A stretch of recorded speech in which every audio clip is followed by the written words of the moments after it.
Mato te pepese, malefa te te, wafio ile mea nei, le sili esse, e fo atu, le la lolangi, hawa epa ia,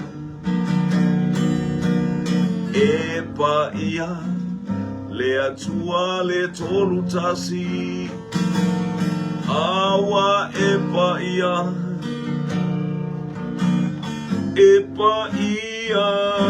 le atua le tolu tasi, matou te pepese, malefa ai te, wafio ile mea nei, e sili esse, e fo atu, le la lolangi, hawa epa ia,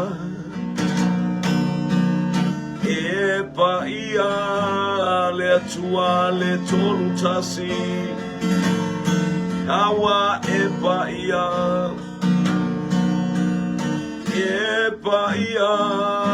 le atua le tolu tasi, tumule nei malu, ilo wanganga, matou te tau, yo, tulo suafa, matou te laufa aula tanga, hawa epa ia,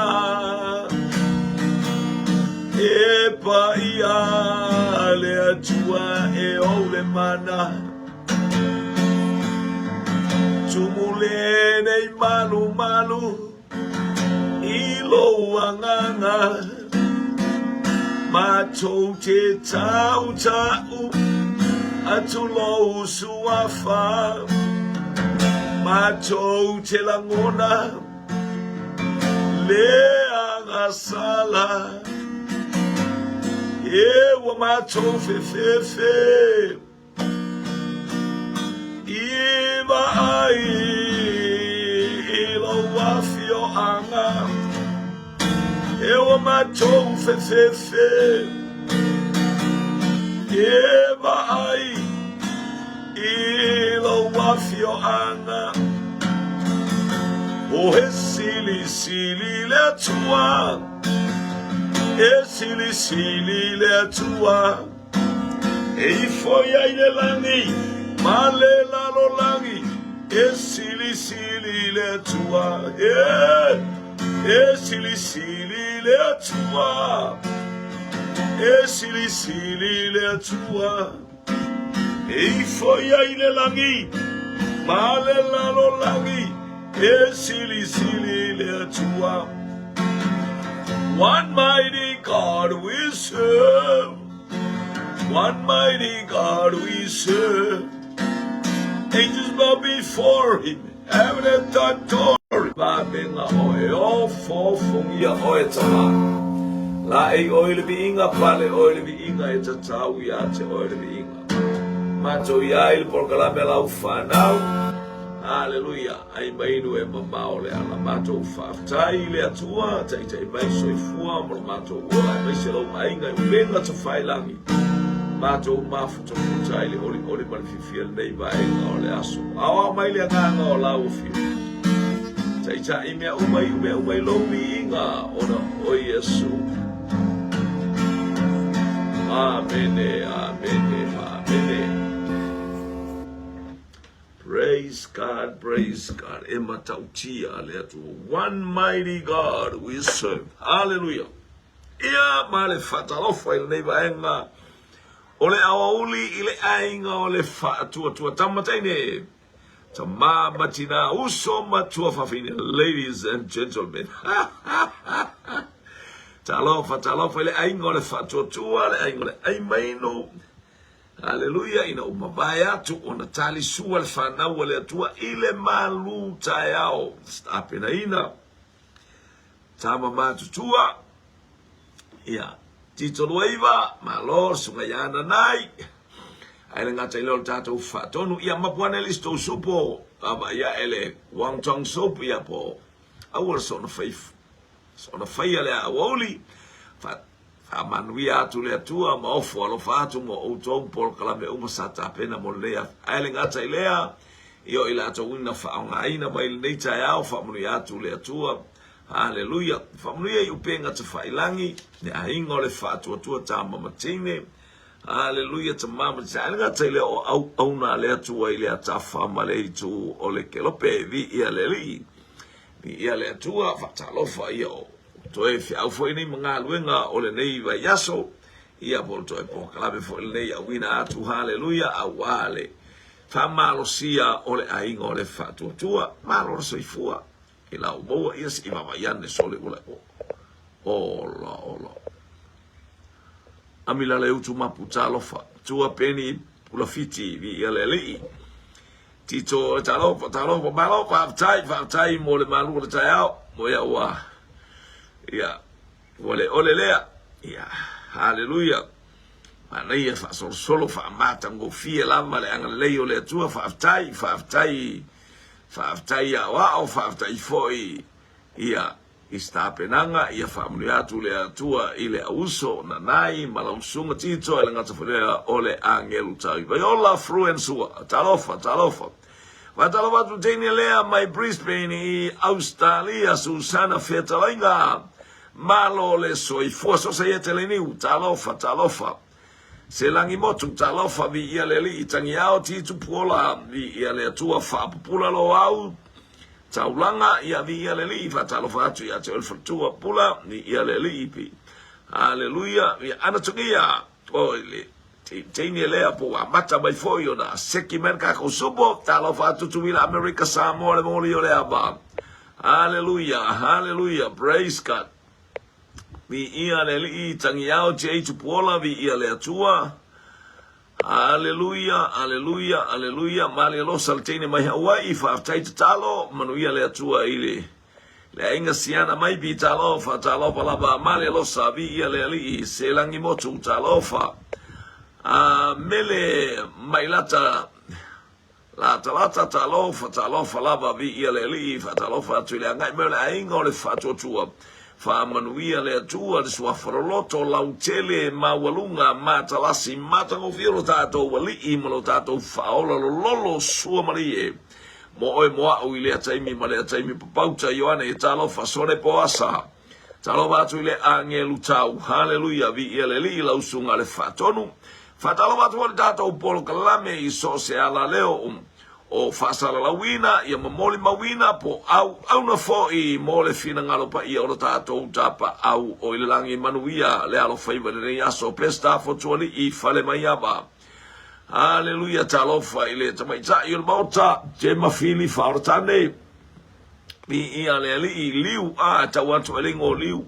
o ba ko le saulingo liu al last name ngai liu praise God wang chang suble usauni mai teni al molio le ama le wang tang supu wata pena ropeta pele masina le ainga I manurewa talofa I South Auckland fa manuia tu le tua ile anga mai o si o tato ainga praise God hallelujah fa aftaimo le fatalofa le ainga le fatua chicken soup oka le lo sau akoa fo lo male wang tang soup chicken soup hallelujah tua penny Pulafiti talofa.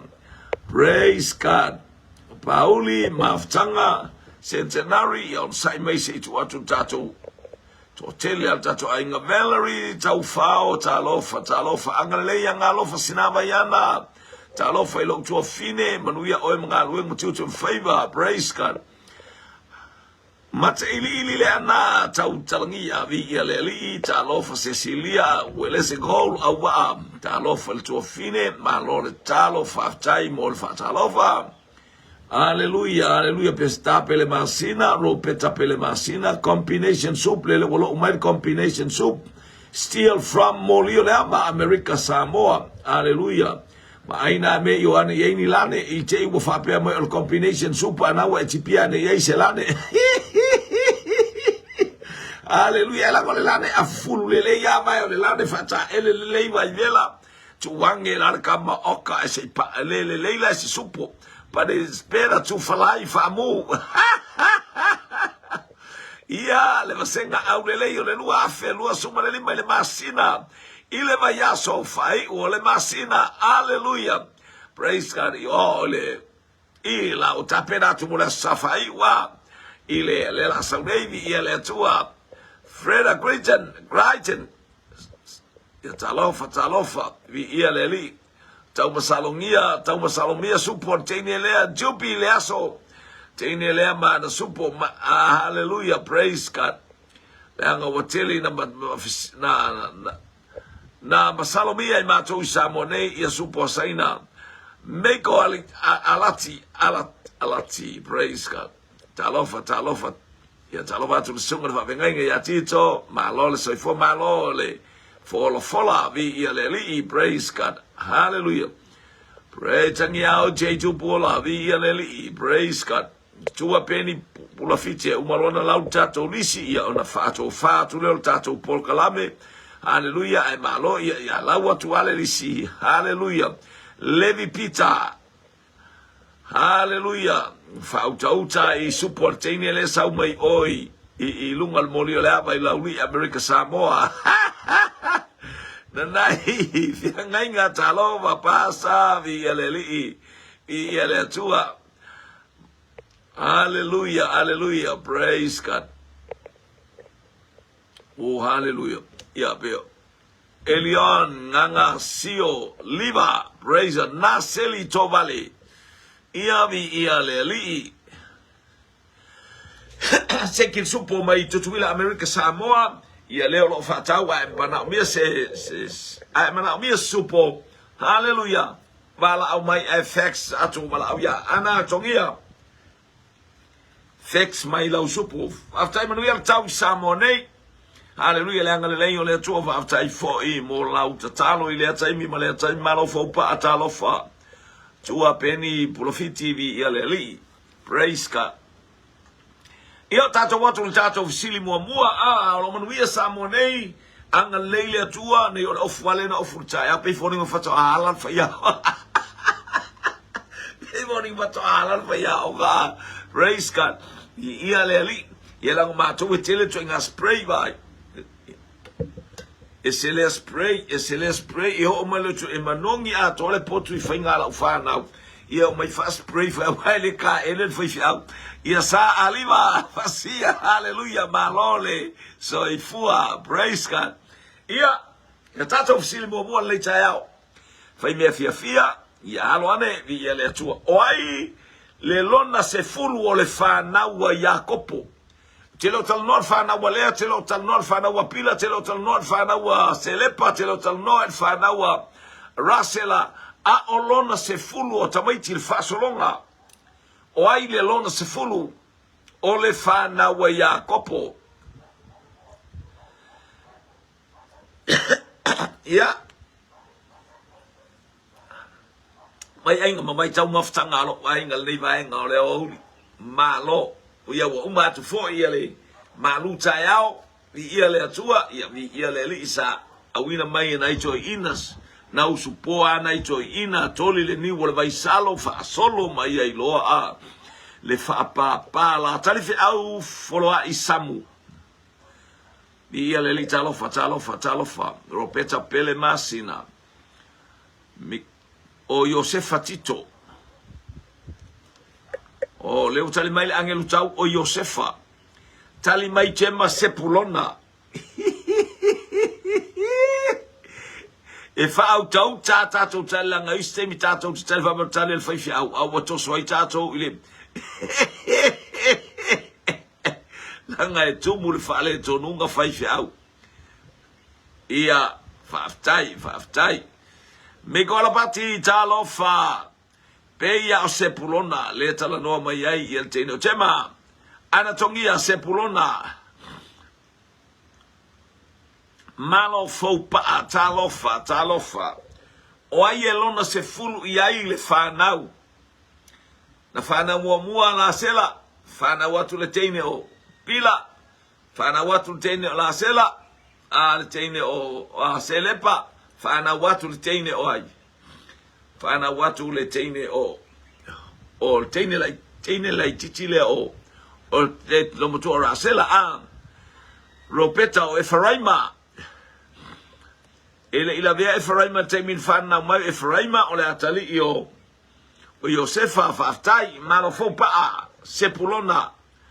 Haleluya. Teine mai Hawaii lunga le Waikiki. O wika fefe o tabaititi mai le pale ona male losa male tali sepulona. Haleluya. Levi pita talofa. Ia na tele le tau fase o faifi au. Nai fianga inga sepulona mai mangele. Aftai pasta. Aftai boletali ia leli.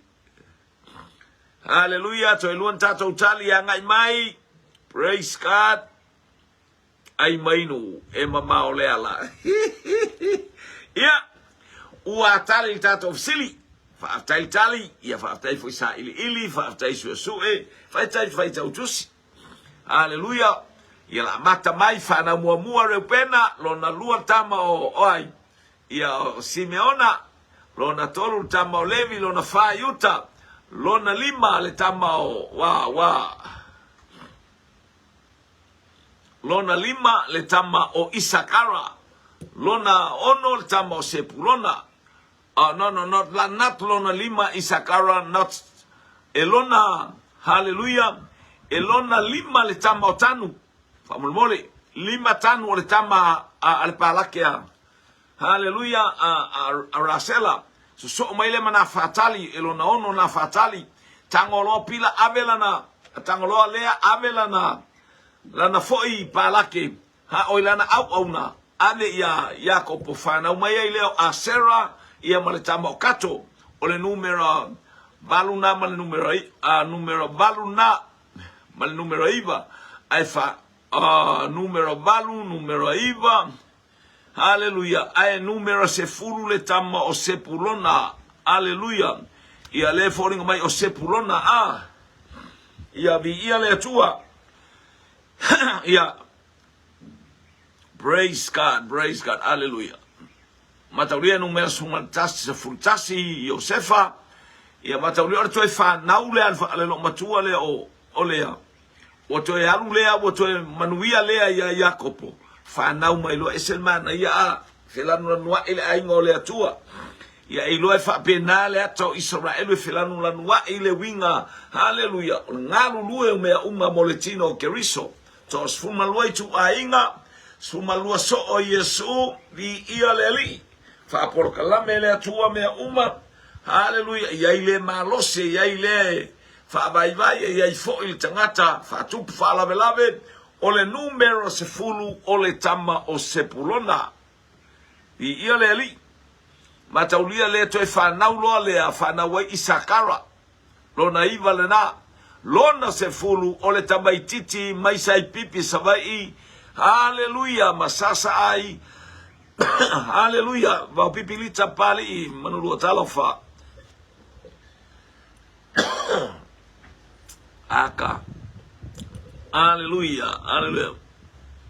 Ia vi ele to mo mortato tali sole oso mai tali ale angelu tau sole e ma nei ele angelu tau wa tele tangata e to so to ai fo ele a ia na sepulona numels fulu vaftai ortato ofsile lua leulua i leo ma moe tina o ai leo ma moe teine po le leo ma moe fafine o ai leulua i leo ma moe fafine ai mainu e mama ole ala. Haleluya.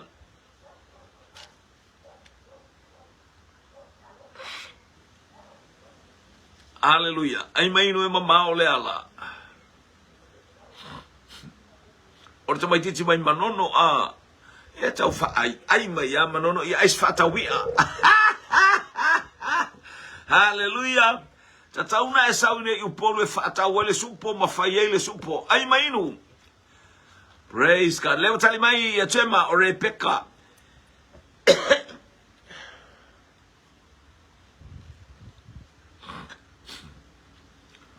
Tali mai foi Mike Rebecca mai falefa.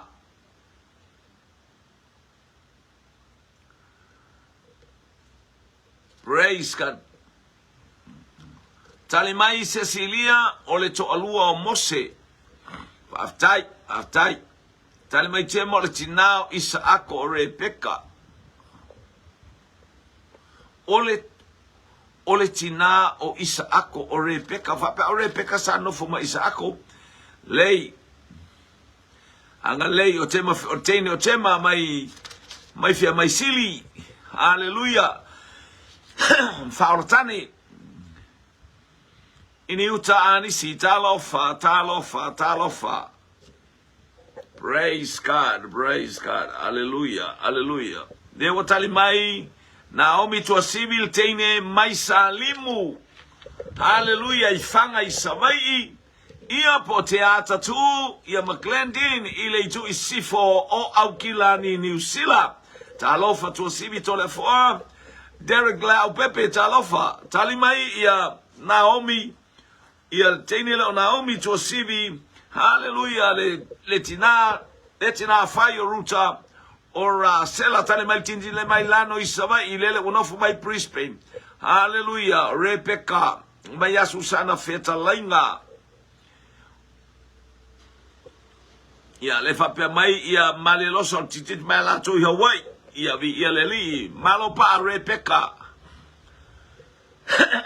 Rebecca, Rebecca. Lua ingoa ia o mai iwi ia le atua mana ia e matua manino ai po ai leo mamue mo ia. Ia leo tau mai ua tapena le supo. Hallelujah tali mai Naomi o Rasela. Leo mamue mua. Hallelujah. Tali mai ia, praise God. Genova, tausala talofa eseloma, talofa laba. O peia titi sili mangata vai o Rebecca. Hallelujah.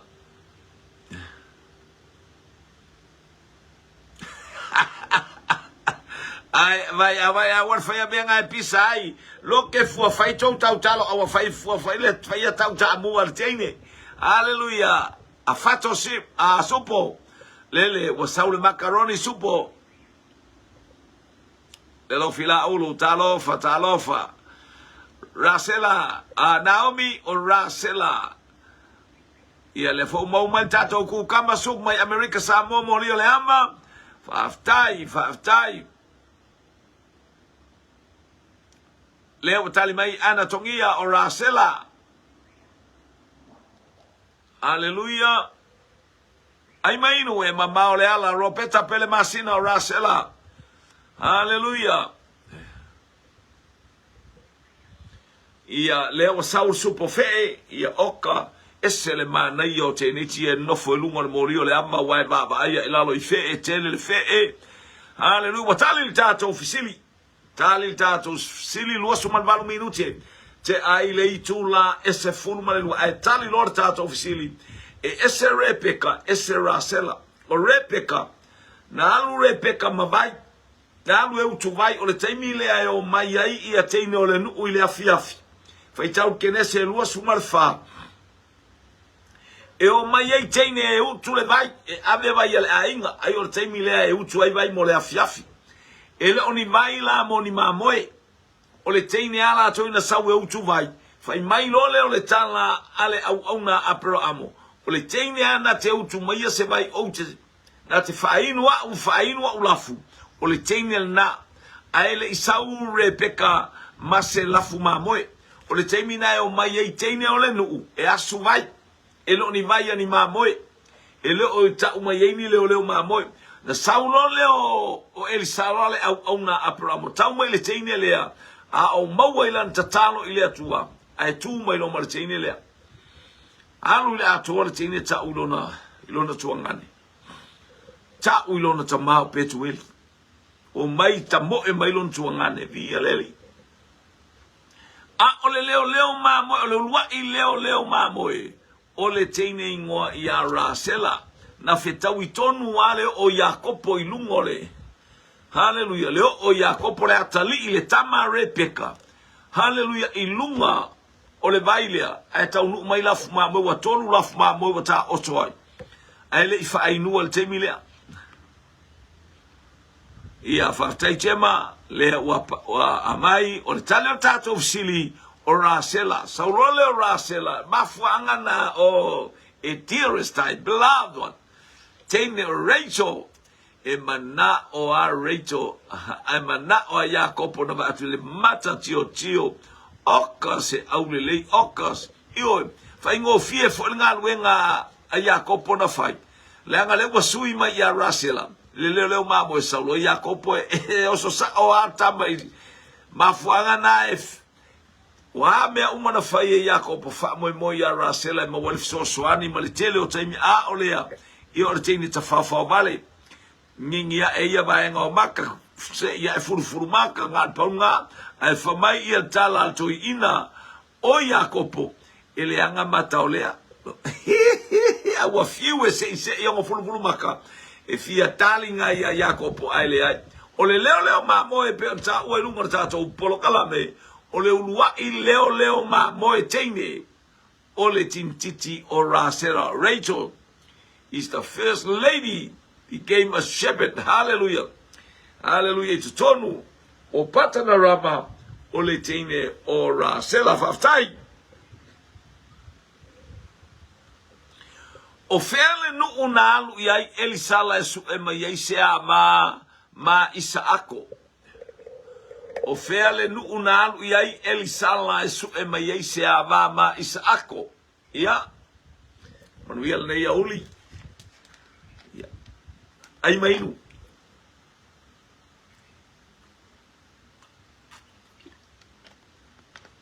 o kaile sawal makofai me ai langal fa ko mo se me aisol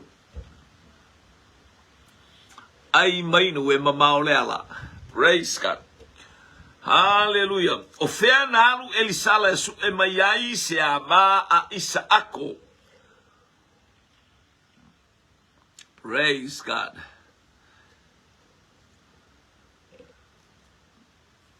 ia ele tele spiritual lango to luo le fatonu fai mai chema o kanana mai chema o kanana hallelujah fai mai ia el angel tau o fangali el malava lele chenor malava lele fai mai le lofi la ulu o kanana hallelujah le tau wato al mele ia Abraham Isaac o kanana aina musuai mai awane e alu e mai se to lua molo watali itene o kanana sana e alu kanana ana tongia patana rama Isuria Jema patana rama Cecilia ole nu ulaba ole tina o Isaako ia ata ole tina o Isaako ole patana rama po Suria faftai hallelujah praise God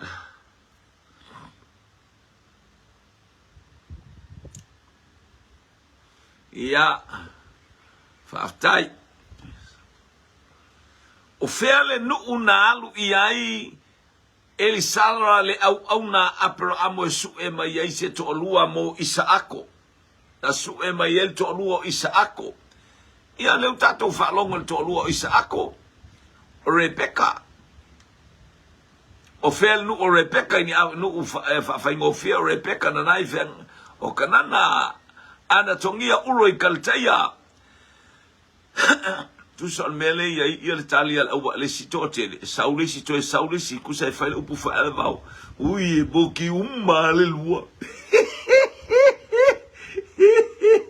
oi eva ya vao so ia le fa nganga tato fale fa mole e lo fa nganga fale le tel mai ro peta pele basina o panorama vao pipilita pale imanulua panorama fa ya kural palang ya vao se fa mole ale va tu pa ola alu e komul palang ya le lo la tu lo la me ke mai e va me pe you do easy lo ba Ole alu bawang ele bathroom. Cecilia Gold awa Patanarama. Juju iji lo ba. Juju iji. Mai nau. E fakete. Juju iji bogi hallelujah. Ave que a caimaria nossa. E bogi hallelujah. Uma saulista. Uma saulistari faftai. O vai moço e faleata. Cortita. Matai monetali. Lua fale mana cortita lua vai moço solo essa ola. Ole si pitore vai moço vai ir kakaringo ya el sala. Aleluia. Ia faftai ana piki uma lua a Naomi o Uroi Kalchaya, Susana o Patanarama. Hallelujah. Ai mainu. Ema mao leala. Patanarama Amerika Samoa. Taito mai lo fo malolonga. Ia oi, Luesi Alem matau. Ia le tua fitu fou. O tanga i Savai.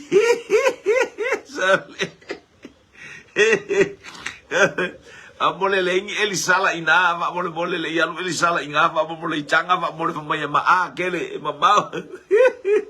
Ai mai no e mama ole ala. Le lo fila ulutalo fatalo fa ile ai mai ole ai ngole fatu tu e nei vai ngole aso.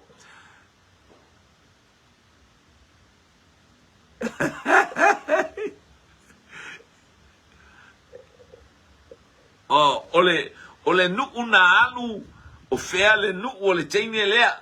Te va fonga o fea na alu Elisala e su e mai ai se a mama Isaako. O no vinga o le nu o le nu una alu iai a ia le la te pta umai ai fo mai o fangali. Ia ai se ke i o teine le fa tu fa singo fa pe ia ba lele a. E se teine so tai tu ila mamri sa bo tali ta to fsili. Hallelujah. El watu isale aula o sale aula o liso o so mai fu mar sale aula ni ele e o mai ai foi tine sale aula ni le pikinga ole a mali ya ole nu le ali ya vi ile tua fa taile ai ngol fa tua ya fa taile a mole tali watali tato ofisili o Patanarama isuria a o ai pe ole ailen sawai apro amo karana. O noa yo nu iyo karana tu sam Patanarama. Hallelujah Patanarama o totonu lale o suria a ya vi ile li ifaftai o inana au mai ile el tamaloa o Elisara o le ainga le o Abramo mata le mai Abramo alu ilo o ainga na lo le o Abramo tau il fana walona uso o le fana lale alona uso na au mai ile. Hallelujah. Fanawe na au mai ai ia le tolua vi ia le li. Ua toe au na Yakopo ya la pana o le a lona totongi. Ua toe au na Yakopo ya la pana o le a le totongi o Yakopo matauleo umas furufata usanga. Se furufana au na ya la sela only. Ele au na ya lea. Au na ya rasela. Ai fai fo ngau fa tonga fiti ai saula pana mana tonga fiti oka fa fenga se imaile uma kua fa fenga se imaile manguia ko nga fiki e saule ile kamalo fai ko fiki e sale wana iloina lo na fai tonga fiti na ola le leis ka wiki a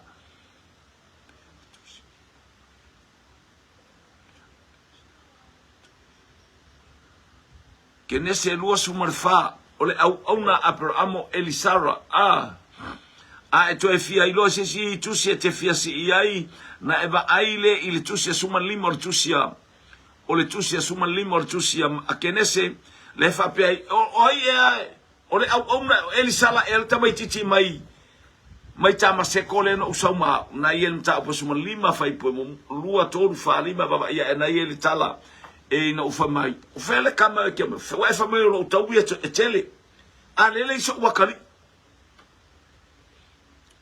Ia le usau tani o tatu ia tema ia vi ele tu vai for tu sina hallelujah que nesse tempo suma lima tema wailing o Elisara le au na fa e fai e mala au na ia mau o mangai mau ka mau ai ngai le tu le ia fa na mo tanga ta ia oi le ua tali mai ana tongia o manu tusi uma o le lafu haleluya tu masanga mata ipule talofa fa fe aina ulu milo talofa hallelujah praise God ya vi ele tu praise God hallelujah ole ale totongi o Yakopo hallelujah na ofa ya na fayatu ya la pana kele manga o se kupe bosa ai paulo mea la tu au na ya tu au ma moe au totongi la le ole ala le totongi manu tusi le lafu ma ya jema ai mainu fa fetu fo ma ya manu lafu tusi la o la tulanu di yeleli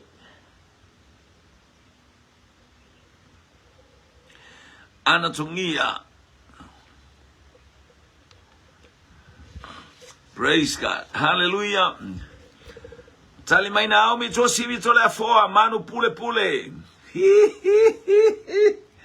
hai mai we mama ole ala praise God fasu martasi minute te ai le itula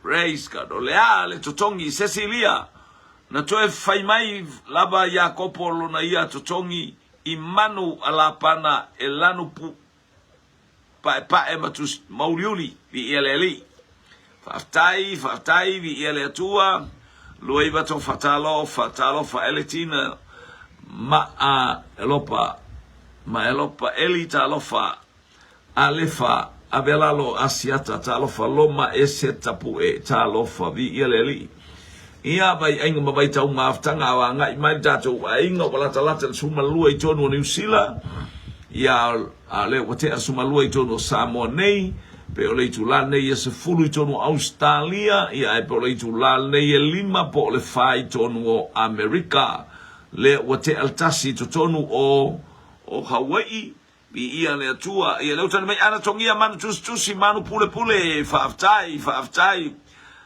le alofi la ulu mangu uma kuskusi lanu tongi lea talofa Anthony tanu wasa wa mainga wenga le vai ngole aso manu ia le ngai mai o le tama mai tafuna America Samoa hallelujah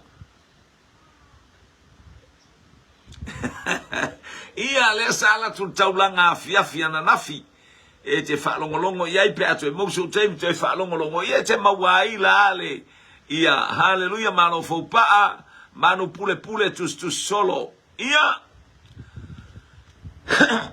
ia le ua maua mai le sapasui o le sup le tatou supo le ua maua mai i le moli o le ama o le supo sapasui ia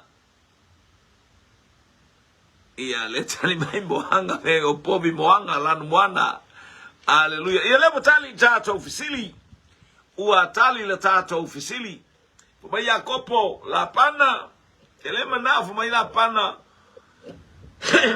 o le a e aso tua manuia ia te oe mai le atua ona o le li o lo ia te oe mai lo le yer ka kola ia le atua ia Yakopo ale ka alo ia le ingoa ia fo mai lo Yakopo ele tele mana ostong pawale ia e loa lo ufa maoni manu tusi umai e kongo le lafu alwe ame tolu aso na alu ai tomalo o la pana malana fana we tolu aso e va e tausi Yakopo lea manu papa e umai ame manu tusi e maole mena tausi ai fo mai tala Yakopo afana na umai le lafu a Cecilia manu pae ai le tongi uli ia vi ia le li fatai to fine vi ia le li foi mai le o le tala Yakopo afana na mai le lafu le tausia ai ni moe pule pe ena pe tusi pe fa ulava pua po le ale la ngol moe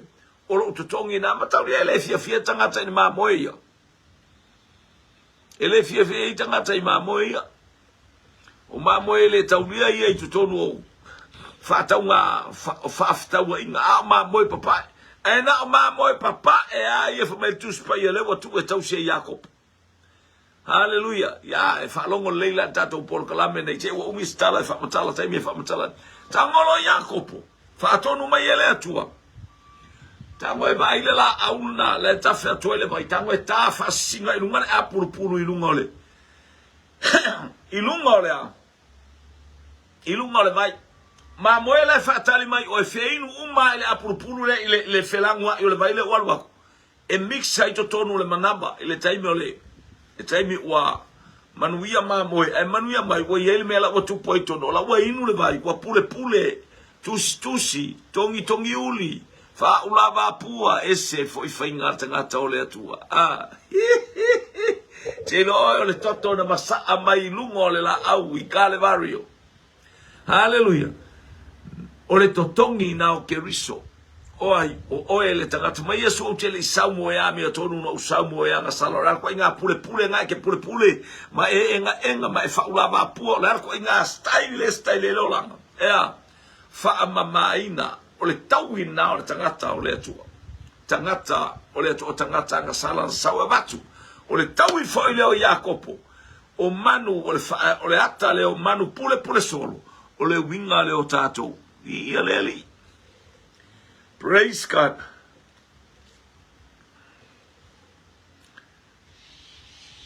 Vi ia le atua. Praise God. O ile aina no foira aba.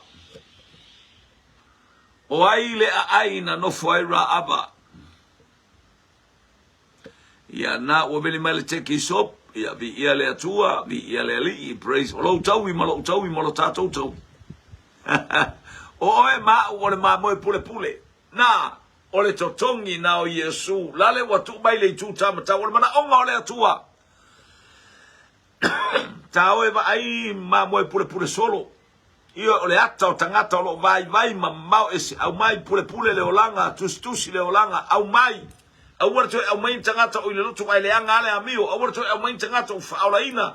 Au foi ka ko o ia la wo fo ila to foi se galu e ngao. Oi. Hallelujah. Vi ia leli. Ia e. Praise God. Vi ia le atua. Ole matua ula vale ole vasenga ne Susana fetalainga Jericho. Hallelujah. Praise God. Fele nu e mawai le fufine le ora ama.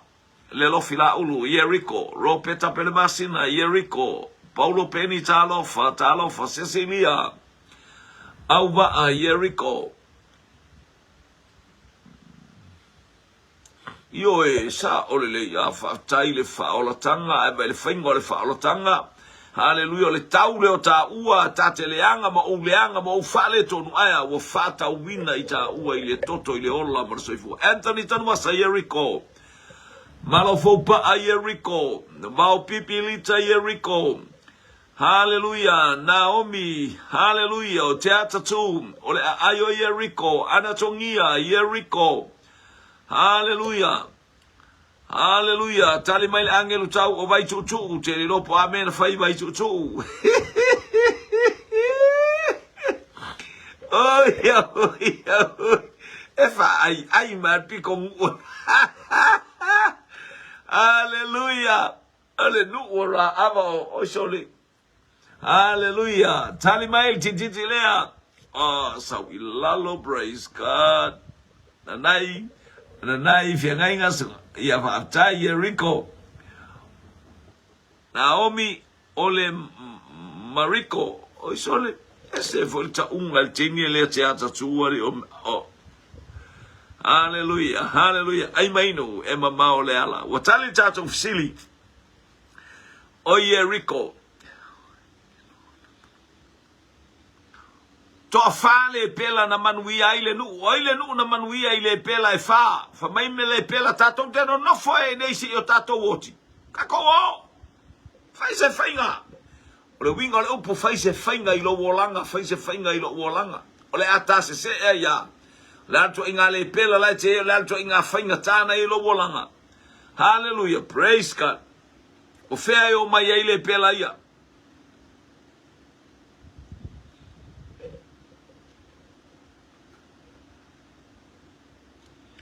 Fea le mea e o mai ai le pela ia. Praise God. Fasu maleva minute te ai le tu la e se fulu malelua. Hallelujah, tu pe Yeremia famuina talofa vi yeleli. O fea e o mai ai.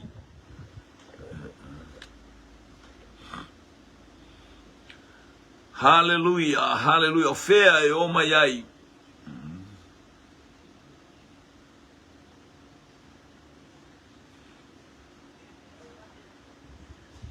O fea e o mai ai le pela e tofa. Lea. Hallelujah.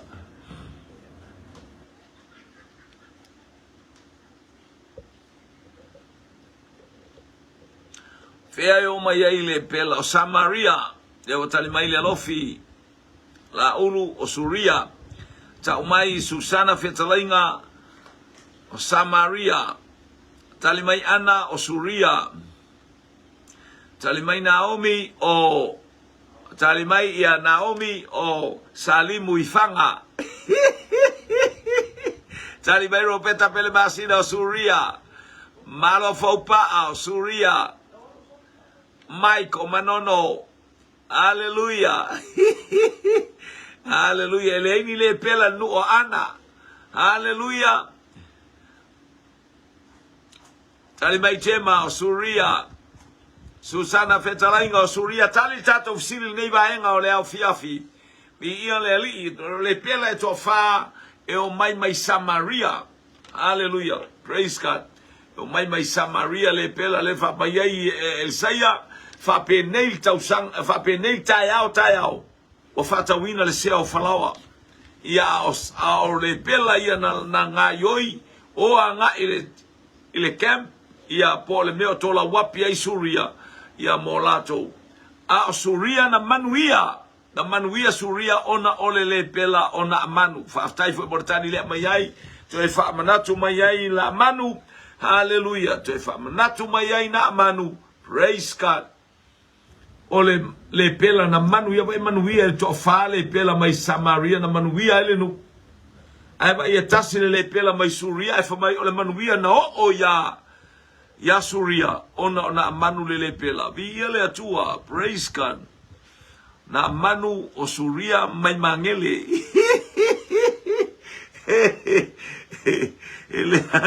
Hallelujah. Faftai moltali mata ngofie. Hallelujah. Eo mai Samaria. Eo Isuria. Ia le atua na eo mai le autau o Suria le na manuia ai. Ia tala.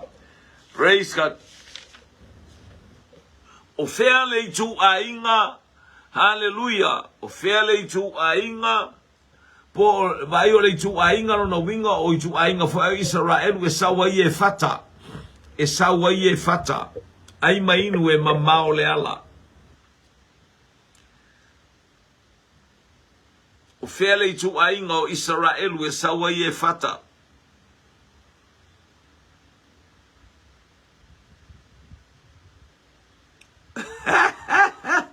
Ia, o te whapena o tangata le lei, manono wata ale, aini tangata le pela makarui amaka maka komolanga i le leanga. Hallelujah. Ia, mata mai a tātou le pela wha le anganga o i tātou na naifia ngai tā lofa. Ia, praise God. A lefa a velalo, vi le li.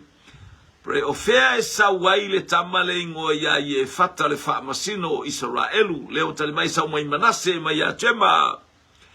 Tali mai anatongia sa peni amina. Lo me Johannes Scanlon. Talofa, ele nei a oli. Hallelujah.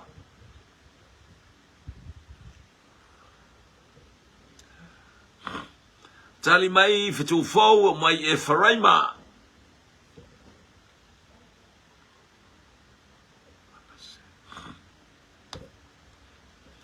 Filio elu, talofa, tupe Yeremia, talofa, ieleli.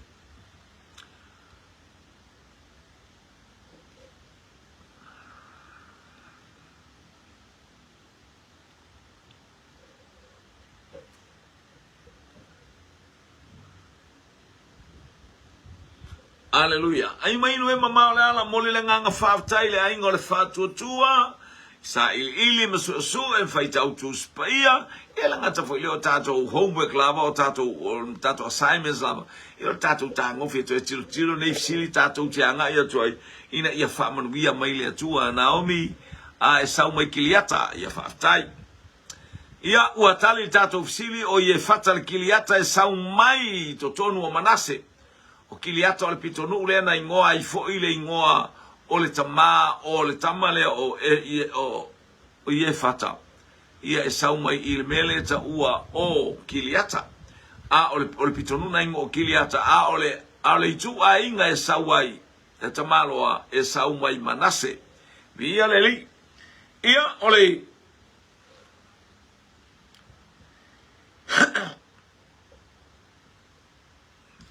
o le tato to efsili anga yatu mai tomalo o Cornelio. A whamanuia i eile atua i lana tatalo i mea umalama. Alfsili o fele nu na nofo ai Cornelio. Ai mainu e mamao le ala le tato to efsili. Ia a feane isa wonton soup, combination soup, a fato soup, turkey soup, pipi soup, sapasui soup, hallelujah, fasipua soup.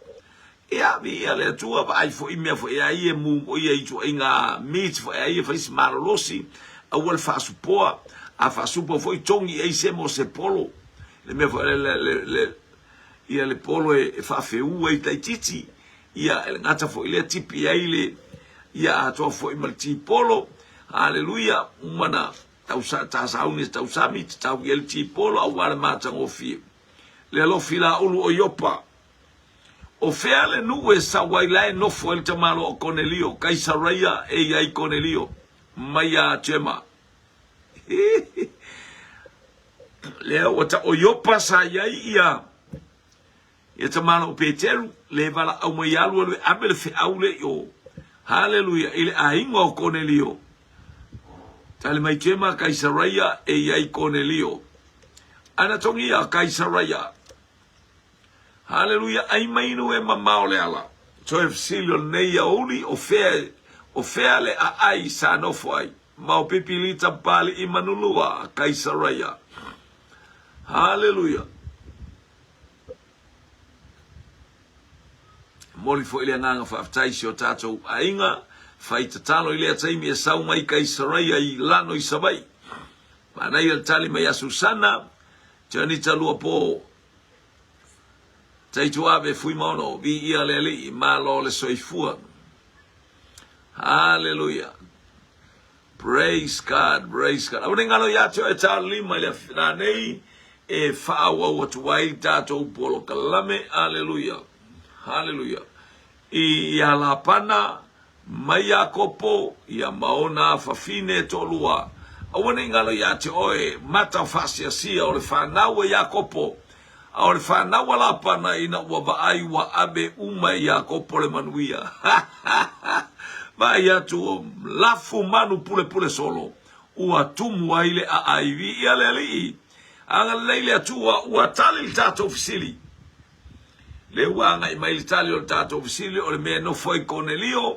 Sa no foi le mea senta ia i Roma le tele o taimi. Ia po ole a aitu tonu lea o iutaia i no nofo i totonu o le ai lea i tonu o Israelu i no nofo whapitoa i lungo le sami mea titirane o Kaisarea i Filipo. Nat Kaisarea Filipo, Kaisarea. O Kaisarea le ingole. Ai whamnuia le atua i le angai mai o le ainga whaftai maua se whainga maralonga fia nei auli. Tau le itulai lima angai atu le itulai ono angai atu le tata o polo kalame. Hallelujah, ole taulanga afia. Whamnuia le atua i lo wainga. God bless you. O tau tuala wa wauna ia te oi male nganga whamaulalo. Ona o Yesu. Amene, ma amene, ma amene.